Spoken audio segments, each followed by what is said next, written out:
नमस्कार, मैं कुमार और आप देख रहे हैं स्टार मिथिला। झंझारपुर लौखा बाजार रेलखंड पर कार्य शुरू है। आप सभी को इस चीज़ के बारे में भली भांति ज्ञान है पहले से, और आप लोग लगातार सोशल मीडिया प्लेटफॉर्म पर इस चीज़ को देख भी रहे हैं। हम भी अपने चैनल की मदद से आप तक इस खबर को पहुँचा रहे हैं जो इस रेलखंड पर कार्य शुरू है। लेकिन किस प्रकार से कार्य शुरू है वो आपको इस पिक्चर में दिख रहा होगा, हमारे स्क्रीन पर दिख रहा होगा।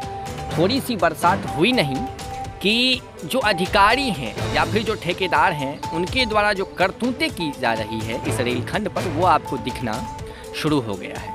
मलिछाम यानी कि महरैल और चंदेश्वर स्थान के बीच में एक जगह है जहाँ ये पुल का निर्माण कार्य चल रहा है। बरसात हुई है, पूरा कीचड़ से ये जो जगह है वो भरा पड़ा हुआ है, लेकिन यहाँ निर्माण कार्य जारी है। बेस इसका तैयार किया गया कि नहीं तैयार किया गया, इसके नीचे जो कंक्रीट का कार्य था या फिर सूखा हुआ बालू का कार्य था वो किया गया कि नहीं किया गया, इन सारी चीज़ों पर किसी का ध्यान नहीं है। बस टारगेट है जो 15 से 20 दिनों के अंदर इस ब्रिज को पूर्ण रूप से कंप्लीट कर देना। बारिश हुई है रात को, अगर 2 से 3 दिन रुका जाता तो शायद ये चीज़ सूख जाता, फिर उसके बाद आप कार्य कर सकते थे, लेकिन ऐसी चीज़ें हुई नहीं हैं। कार्य लगातार जारी है क्योंकि टारगेट मिला हुआ है जो 1 महीने के भीतर इस ब्रिज को कंप्लीट कर देना है, चूँकि कार्य आगे करना है, फिर किसी दूसरे साइड पर जाना है। और इसी के साथ ये लोग जो ठेकेदार हैं वो मिथिला क्षेत्र के लोगों को धोखा किस प्रकार से दे रहे हैं वो आप देख सकते थे। इन सारी ब्रिजों की अगर वेट टेस्ट किया जाए, भार की जो क्षमता है उसको टेस्ट किया जाए, तो लगभग अधिकतर ब्रिज फेल हो जाएगी। हासनपुर कुपहा और निर्मली के बीच में 2 ब्रिज ऐसी थी, ब्रिज संख्या 105 और 7, जिसका वेट टेस्ट किया गया तो वो फेल हो गया। वेट टेस्ट से ही पता चलता है जो आखिर इस ब्रिज की क्षमता क्या है, ये कितनी भार सहन कर सकती है।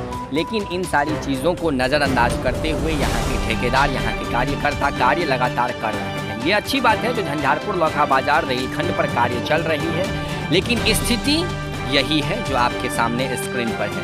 अधिकारियों की इस रेलखंड पर कभी विजिट नहीं हो रहा है, ना ही निरीक्षण कर रहे हैं इस रेलखंड पर क्या प्रगति है कार्यों की, ये सारी चीज़ें उनके द्वारा नहीं देखी जा रही है। वो लोग भी इस चीज़ पर ध्यान नहीं दे रहे हैं।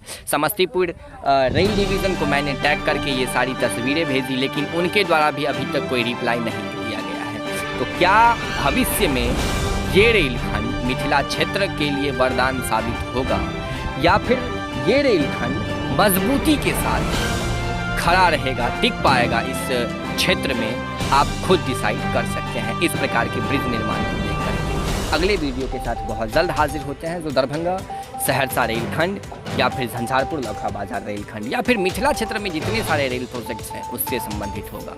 धन्यवाद, जुड़े रहें स्टार मिथिला से।